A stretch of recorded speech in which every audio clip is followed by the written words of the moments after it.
This is the On the Pony Express podcast, part of the On3 network. Check out all the SMU coverage you need at ontheponyexpress.com. Now, here's your host, Billy Embody. 1, 2, 3, let me go.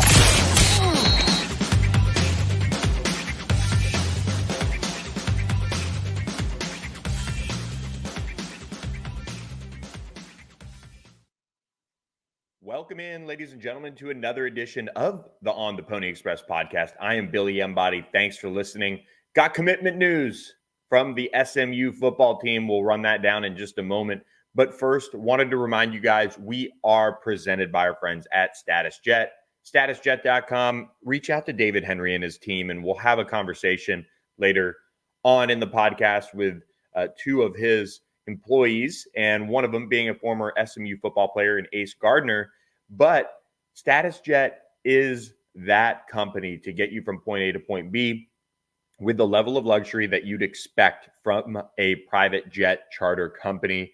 Big planes, small planes, helicopters, whether you're looking to buy or sell a plane, StatusJet and their team can help you out. And if you use code PonyUpACC, you can get a discount on a round trip flight. Give them a call, 866-902-4914, or go to statusjet.com for more information on them and what they can do for you. It is that time of year where people are starting to plan their summer travel adventures, and they can help you plan yours as you go through the process of getting your summer travel lined up. Now, with that out of the way, SMU did pick up news of a transfer on Tuesday night, and kind of a late night news on that front, as SMU landed a commitment from former Florida State and East Carolina offensive lineman Qae'shon Sapp.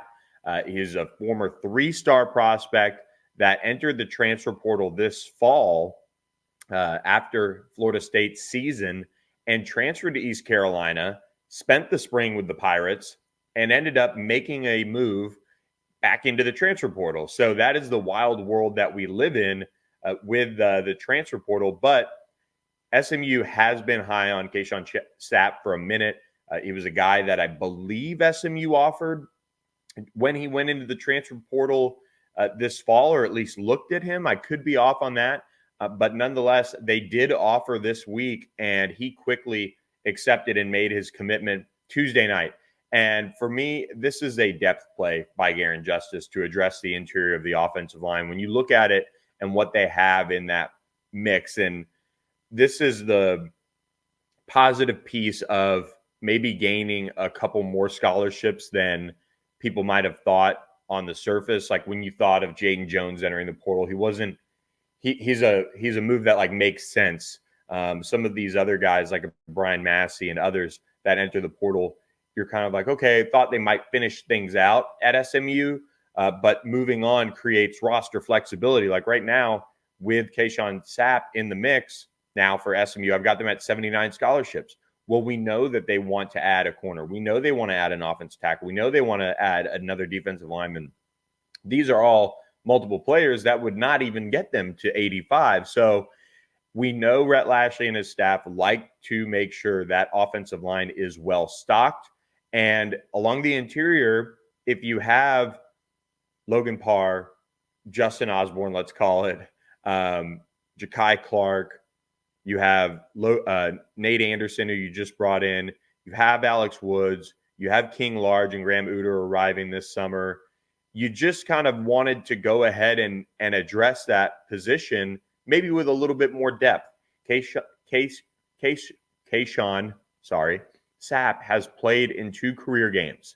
He's not somebody that is going to come in and challenge for a starting job. He's been through a lot. He grew up without a father, lost a cousin that was really close to him, that just reading up about him has really affected him. And so for SMU to go ahead and take a chance, take a flyer on him, I think says a lot about at least what they know about him as a human being, and they want to bring him in. He can bring that depth piece. Again, he's gotten on the field at Florida State, so not completely hopeless in that sense, but played in 2 career games, still very young, has 3 years of eligibility remaining after redshirting as a true freshman in 2022. He played in 1 game each season, both against group of 5 opponents that the Noles had, but now he's coming over to SMU. 3 years of eligibility kind of evens out that room a little bit when you look at Ja'Kai Clark leaving after this year, when you look at J.O. leaving after this year, you look at the veteran group that they'll have, Nate Anderson, Logan Parr, guys like that. This kind of just adds a depth piece moving forward with the interior guys. So that news came quickly from the point of him being offered to SMU picking up the commitment, and the Mustangs now add a piece to the puzzle for this offensive line overall. And it just kind of a surprising one in a sense, just because it happened so quickly. But the Mustangs did get him on board, and obviously now he is going to be a part of the future of this team. And we'll see kind of if they can catch fire with somebody like him, and see if they can bring him along and maybe get him to the point where he could contribute in some sort of a role. Remember, SMU likes to rotate those offensive linemen. They like to find guys that can help them improve their depth, overall competition, all of those things. And so that's what Qae'shon Sapp does at the very least, is bring that depth into a little bit better shape going into fall camp. So we'll see. The transfer portal window runs until April 30th, I believe. So SMU could very well, lose somebody maybe when it comes to the transfer portal, maybe a depth piece that doesn't see a role going forward. But Qae'shon Sapp is now the latest addition for the Mustangs on the offensive line. And he has 3 years of eligibility remaining, so multiple years, and not a guy that is necessarily going to command much NIL either. So not really eating into that, so to speak. When it comes to what's next for the transfer portal with SMU, the Mustangs continue to look at top targets. We told you guys this week to kick off the podcast, we dropped the note on one of their top targets that was on campus this weekend for an official visit. Again, subscribe to ontheponyexpress.com for just $1 for 2 months. Gets you covered for those first 2 months for just $1 using the code SMU1. That's SMU, the number 1. Tons of people have jumped on board. We are nearing. This is incredible. I'll just share this with you guys. I appreciate everybody who subscribed. When we came to On3, left a great situation. We've already surpassed where we were just in a little over 2 years now at On3. So appreciate everybody who's jumped on board, but we're not done yet. The more people that subscribe, the better the site can be. So keep that in mind if you're considering subscribing to ontheponyexpress.com. When it comes to the transfer portal, SMU does have at least one silent commitment on board in the transfer portal. So we'll be ready to share that news with you when we can on who that is. But we'll be keeping an eye on multiple guys that are entering the transfer portal. We're still seeing guys announce that they're planning to do that. So things are continuing to heat up in the transfer portal. So SMU will look to address corner. They'll look to address safety, defensive line. They'll always look to address, and then offensive tackle. And so I think for me, SMU is in a good spot as they now have, by my count, 6 scholarships to play around with. I could be off by 1 or 2, but I think I'm pretty accurate on that. And the goal for this staff is to just get out without having any surprises over the next week. And so the coaching staff really hasn't gone on the road recruiting, and some people might punch their steering wheel hearing that. But the goal is to keep this roster intact. And then they have a whole month to hit the trail, go see commitments in the class of 2025, get out to spring games, spring practices, evaluate some other targets, and also really be able to go out to places nationally like we've seen them do, go out to Atlanta and see some of their commitments that they have, do all of those things. So the goal for this staff is to retain the roster that they have in place because they feel like it's a good one. They feel like it's one that helps them immediately compete in the ACC right away. So they're continuing to look for pieces, add pieces, and we'll have all of that covered for you guys at ontheponyexpress.com. Quickly, guys, SMU basketball did announce a staff addition with Jay Morris, former USC assistant, now officially on board with SMU. He was in a picture very early on in the Andy Enfield era. He's been around. He's been waiting on all of his kind of background checks. They announced 2 other staffers as well that were kind of in between the first 2, the Chris Capco announcement as associate head coach, and then Eric Mobley and Kirk Karras being announced as assistants. So they have their strength coach. They have their director of basketball operations. So he has most of his staff in place.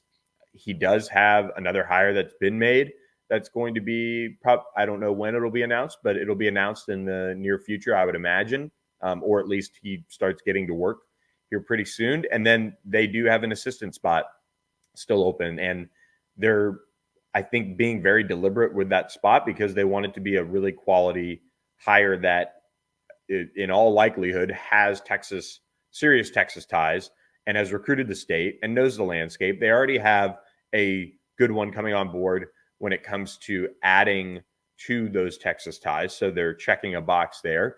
But in the assistant spot, they're looking to address that as well. So we'll be keeping close tabs on as those things move forward to the next step.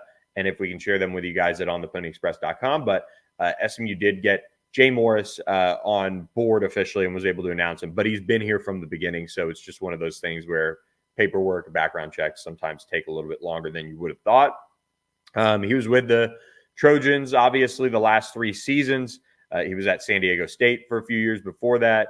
And then was he was also at San Jose State, Long Beach State. He was at Nevada with Eric Musselman, funny enough. He's still a relatively young guy coming up through the coaching ranks. So pretty much as expected so far for Andy Enfield's staff and what's next for them. They did host a transfer portal target this week as well. So we had some notes on that at ontheponyexpress.com. So check that out. But really, the staff just continues to come together, work on the targets, and we'll keep you guys updated as best as possible on those efforts. I know everybody's ready for a commitment, but look, you would love to see it. And they do have one in Cario Oquendo who they really, really like. He's a winner. He's been around a winning program in Oregon. He's a really talented athletic player who can help them in their rotation. Not an end-all be-all ad, but somebody that can help them. What this staff really wants to do is find the right pieces, obviously. And look, there are more guys that enter the transfer portal. There are more targets out there. They're working on it. And for me, and I said this with Rob Lanier, and I took this approach. I'm trying to take this approach with each offseason with basketball because it is so different. I want to see the final pieces. And then I want to look at the overall landscape and see maybe where SMU fits in. But as much as you'd like to see it be fast, furious, and easy, it's not these days. It's not like football. It's just wild how the transfer portal is in basketball. But guys continue to enter and options continue to emerge. So with that, guys, we're going to send it over to our interview with Ace Gardner, former SMU football player who's also working on something pretty cool with Coaches Vue. I've got the chance to go on their app that they've developed and go through their entire kind of experience that they offer to colleges. And he wanted to share some about that, but also we talked a little bit about SMU, his playing days, and what he sees from the program. So looking forward to having more SMU football players and athletes in general on the podcast. So guys, if you're an former SMU football player, basketball player, whatever player, reach out if you wanted to come on the podcast. We talk about your career and also what you're doing these days. People want to hear from you guys as well. So hope you guys enjoy this interview with Ace Gardner, former SMU football player, and his colleague at Coaches Vue, Jacob Lewis. So thanks again to Status Jet for hooking this up, and we will catch you guys next time on the On the Pony Express podcast. Enjoy the interview. Welcome back to the On the Pony Express podcast. Happy to be joined now by our next guests, and we'll get to both of them in just a minute. But I do want to bring in Ace Gardner, former SMU football player, to join the podcast. I've talked to you guys about wanting to have more former players on, and we're going to begin with Ace, who comes connected with us through one of our sponsors and our presenting sponsor in statusjet.com and David Henry. But I want to bring in Ace now and talk with him about his latest venture, his time playing for SMU football. And we'll also be joined by one of his coworkers, Jacob Lewis, in just a moment. But Ace, thanks so much for the time. Congratulations on all the success. How's everything going? Going well. Excited to be on with you today. So looking forward to this conversation. And you played at SMU in the late 90s. Let's start with the overall program and kind of where it's come. What have you seen from your perspective as SMU's now arrived and gotten into the ACC? You were there for some ups and downs, but obviously we're a contributor to those teams as well. What was it like watching the program go from where it was and now where it is? It's interesting. I would say it's been an appropriate journey watching it. And what I mean by that is when I came in, obviously was not too far removed from the return after the death penalty, but we were kind of on an upswing. We had a really good recruiting class. We were top 5 in the country, actually, with our recruiting class. We put 13 people in the NFL from that 4-year period that I was there. So we were very heavy with talent, but it was still a challenge. It was an uphill climb. We had the first winning season since the death penalty. That was the 97 season, I believe. So it was really exciting from that standpoint, but it was still a challenge from the standpoint of being taken seriously and then just some of the frustrations playing in the Cotton Bowl as your home field with 75,000 plus seats, knowing that it just wasn't going to get filled at the time. And then watching the June, well, before June Jones, it was really bad. But then the June Jones era, kind of an uptick. We got into some bowl games, had some good winning seasons. Then after that, to see Chad Moore come in and elevate it a little bit further. And then, of course, Dykes came in and took it way further. And now we're with Lashley, first conference championship. So it's been a journey, man. It's been painful at times to watch, but I definitely have appreciated the fact that it's been a transition the whole way through towards progress. What was your perception of SMU when Coach Rosley and his staff started recruiting you? What was their pitch back then? He was the first, he was the second coach hired at SMU after, of course, Forrest Gregg. But what was that like as he was starting to recruit you? Where was the program kind of at that stage when he started calling? I remember that like it was yesterday. So the school I came from would win a state championship. We were number 4 in the country. I was getting recruited by almost everybody, but I committed to Texas Tech already. And they had just won the Copper Bowl, I think, which was Spike Dykes, Sonny Dykes' dad. And I just committed there. That was my first visit. And my dad told me I had to take the rest of my visits. Didn't want to visit at SMU. Enjoyed it, had a good time, but still was committed to Texas Tech. The pitch that Rossley made was interesting. But looking back on it, it was so accurate. He said to me, Tim, Ace, they're so afraid of SMU returning to what we're capable of because they know once we arrive there, we're going to be very hard to deal with from a recruiting perspective. And so that was his pitch, which, to a young man was kind of hard to understand. But Jerry Gray was actually the reason that I signed with SMU.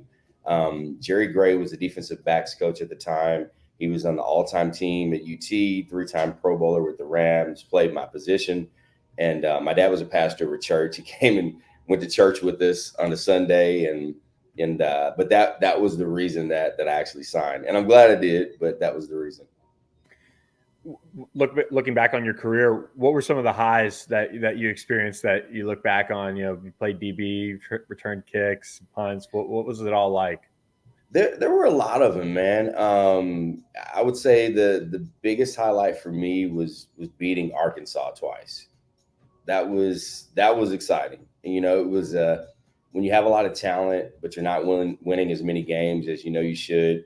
it's validation to play against a school like that and be able to come away with the win because okay, we have the capability to do it. But the biggest highlight at SMU for me was my teammates. I mean, honestly, we definitely had some extraordinary individuals. We still do to this day. I think SMU does a great job just as a university of finding extraordinary people. We were a team full of individuals that could have gone out to a lot of other places, but accepted the challenge to turn a program around that we thought really had extreme potential. So, those were the highlights. Of course, the lows were the tough losses. And then not only the tough losses, but just that shadow of the death penalty. And every time you told somebody you played for SMU, that would be the first thing they would say to you. And it was hard to accept that, like we're more than that, so it was difficult. But, I rarely get asked that question these days, which has been much more fun because they want to talk about different things.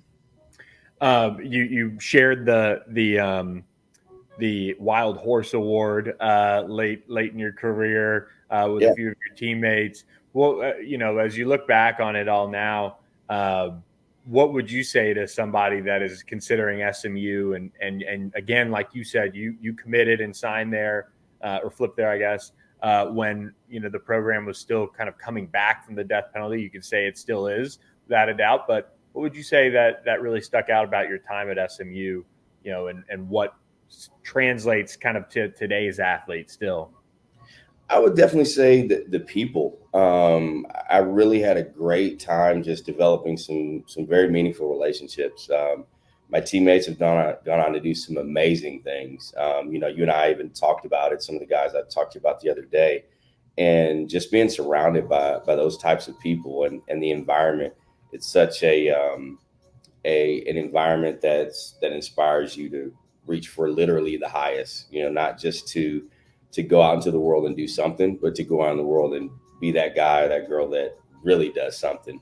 So I really appreciated that. And obviously, even right now, I'm in business with another alumni. The alumni connection with SMU is exceptional. I'm sure other universities, obviously, they have great alumni connections as well. But SMU is a little different. Being a private school, we're not as big. So when we connect, I feel like it's a little more meaningful than if two people from UT connect, because we kind of it's a unique fraternity type situation.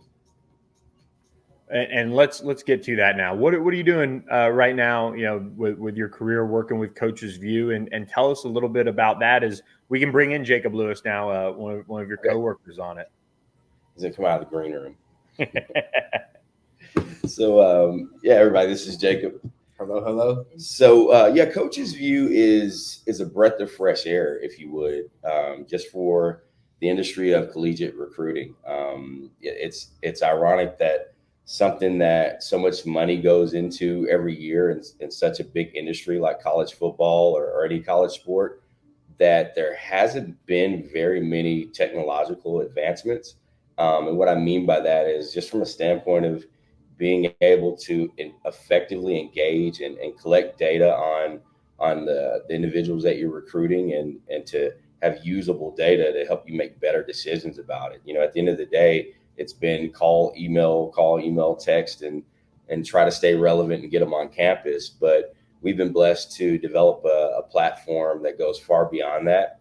We offer 360 tours, which are really interesting and unique, but obviously you can get that on a website in different places. But we capture data and information about the athletes as they move through the tours, and it tells the coaches what they're most interested in. Are they interested in the science building? They get to do things like choose uniform combinations. And when you get an athlete on campus, instead of just putting a jersey in the locker, you have the exact uniform combination that they picked out. And those kind of things resonate with today's recruits. I mean, they were all born with iPhones, so they're used to this curated world. So we transcend that into the application. And it does much more than that. At the end of the day, it's really a CRM for recruiting, which we're the first of its kind. We've taken a lot of things and combined it together. And Jacob's really the mastermind of understanding the full operations of everything. And he's come in and added some unique features that have really made a big difference, even looking at education, educating them before they get on campus and their acclimation process, and being able to do all that through a phone, which is groundbreaking for the recruiting process. And so as these schools and these programs invest in your app and in your experience that you can bring to the student athletes, what I've seen from you guys is they can, install different experiences, running out of the tunnel, different campus tours, like you guys, mentioned on there. This has got to be something where in this day and age of so many visits being taken, these guys can then pop onto these campuses whenever they want and tour these campuses without having to go there. That's got to give them a little bit of a leg up in terms of trying to determine what they do need to show them too when they do get these prospects on campus visits. Exactly. Yeah. Our goal here at Coaches Vue isn't to eradicate on-campus in-person visits. We actually want to drive and boost engagement and interest in the campus and university by creating immersive virtual tours, as you can see here. And so our tours are customizable based on the university's unique needs.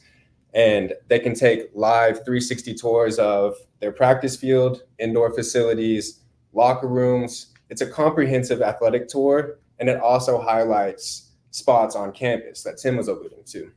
And so, like you said, these recruits can take this tour anytime, anywhere. And best part is if there's any family members who possibly won't make it to in-campus or on-campus in-person tour, they could always show them with Coaches Vue. Like I said, anytime, anywhere. Yeah, which is pretty unique. I remember when I was being recruited, some of the ones that, my dad didn't make it to with me, being able to come back and he'd have a million questions about what it was like, but it would be really cool to just pick up my phone and be able to say, hey, this is literally exactly what it was like to be there. Yeah. And as a coach, we're aware that there's several recruiting tools out there. And so we've created a comprehensive recruiting suite where we integrate 6+ features into our platform. And I want to highlight our game day feature and our education feature. So really another goal at Coaches Vue for our universities and coaches that are recruiting is to expedite, streamline, and give the coaches more time back within the recruiting process. And so the education feature is really, it's versatile. Whether you want to educate them on academic responsibilities that they need to take care of, onboarding, have everything from medical, insurance, the whole nine covered, or you want to go the athletic route, where they break down footwork. This is our lifting form and technique. They could even have surface level playbook information if they'd like. Basically, if a coach has ever asked the question or thought, man, I really wish that we could teach these recruits this information before they arrive on campus, that's specifically what our education feature is for. Now, our game day feature is extremely exciting because historically, what coaches would have to do is rely on imagery and the use of words to paint a picture to their recruits and kind of sell the story of how amazing game day is at their campus, the atmosphere, what it feels like. Well, now they don't even have to talk at all. I mean, talk about an icebreaker. You literally just have to send over the tour and they can immerse themselves in what it feels like to run out with the team, step out with the team on the court, feel the crowd screaming, the excitement, the chants. And, it's extremely innovative, and it's definitely something revolutionary to the recruitment industry. Yeah. And that's a really hard thing for coaches to communicate when they're talking to an athlete. You're trying to get them to understand, like Jacob said, what it's like on game day, what tailgating is like for SMU, what it's like to walk down the boulevard. And you're trying to convey all this to a generation that is used to learning everything visually. So there's a communication gap. So in a lot of ways, we're bridging that gap of communication to say, you know what, let me just stop talking. Here's what it looks like. This is what it feels like, and let them experience that. While he's touching on that too, it also breaks geographical limitations, right? Typically what universities would like to do is recruit out of their backyard per se. Well, now we allow, even international recruiting, if that's something you're interested in, every corner of the United States, whatever sport, wherever, whenever, we're 100% NCAA compliant. So during the dead zone period where they're not allowed to talk to recruits, our communication and engagement feature is shut off. But the unique aspect of that is these kids are able to still take the tours. And while they're still taking the tours, even through the dead period where there's no communication, their analytics are being tracked. How long they've been there, where did they go, how long did they stay there? And then from there, you can infer, okay, this student athlete is probably going to be a business major. They like this uniform. Let's have this set out for media day whenever we take pictures for them. And it's, like I said, it's just really innovative for coaches. And guys, thanks so much for doing this. I mean, Ace, is so cool to see you obviously still in the game and doing this. And Jacob, you've been a huge help with everything we're doing with Status Jet, and both of you guys have. So look, appreciate you guys stopping in. We're going to have you guys back on, talk a little bit more. You guys are expanding. Right. Texas Tech, as you guys saw, was one of the early adopters. SMU, working on getting them in there a little bit more as well. Tennessee. There's a lot of big things happening with Coaches Vue. So congratulations on all the success, guys, and thanks for stopping in. Yeah, thanks for having us. All right, pony up. That was Ace Gardner and Jacob Lewis talking with us about Coaches Vue, but also looking back on Ace's career. It was fun to have a chat with him, and we'll be having more former Mustangs on, especially in the offseason, to see what they're doing with their careers. And obviously things are going well for Ace and Jacob there as they build out that Coaches Vue platform. Want to appreciate Status Jet one more time, as well as they really brought that to us. David Henry and his team continue to be the leaders in that private jet charter company space. They can get you from point A to point B with that level of luxury and attention to detail that you want. Hey, maybe we'll have to get Coaches Vue to set up that 360 tour of a plane at some point too. So hope you guys enjoyed this edition of the On the Pony Express podcast. We will catch you guys later this week with another edition. Thanks for listening, and we'll catch you guys next time. Thanks for listening to the On the Pony Express podcast with Billy Embody. Follow us on your socials on X at SMU On3 and on Instagram at On3SMU. And keep it locked to OnThePonyExpress.com for more coverage.